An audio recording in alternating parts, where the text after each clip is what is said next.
how to tell if a fearful avoidant is sexually attracted to you or not. My last video was about dismissive avoidance, and if you want to check it out, I've tagged it below. But I said I would do one separately on fearful avoidance because it is going to look a little different. You're going to want to stick with me because if you are with a fearful avoidant, you've probably noticed something and didn't even realize it. And if you don't know me, I'm Brandy, a certified relationship coach with BeautifullyBrokenPath.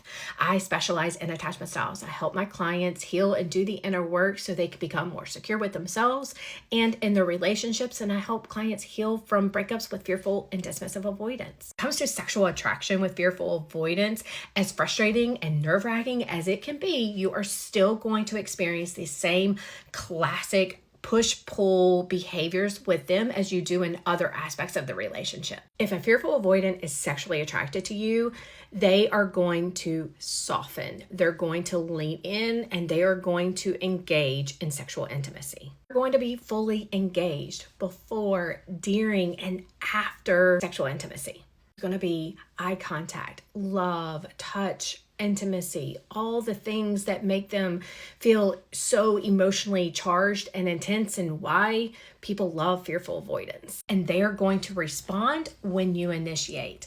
And that is the key point I want to make about fearful avoidance that is different than dismissive avoidance. I know this because this is something that I hear a lot in my coaching, and it's something that I even did before I healed my fearful avoidant attachment style. Avoidance will initiate sexual intimacy in the beginning of the relationship, but as vulnerability increases and deepens and there's more of an emotional attachment to their partner, they will stop and they will wait for you to initiate. This is where their fears kick in.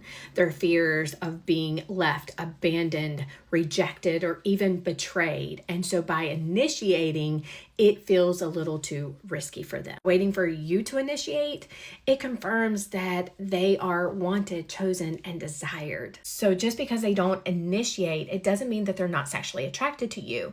It just means that they feel safer if you initiate and they feel less exposed. And if they're not sexually attracted to you or it's no longer there, they're not going to initiate, and they're definitely not going to respond when you initiate. And if they do have sex, it's just to get it over with. It'll be out of obligation. But during it, they're going to tense up. They're going to shut down. They're going to be closed off and dissociate. They're emotionally checked out, and there's going to be no presence before, during, or after. They may say things like, I don't know, something's missing and I don't know why. But let me be clear that this isn't a sure bet that they're not sexually attracted to you, because there could be something else underlying going on.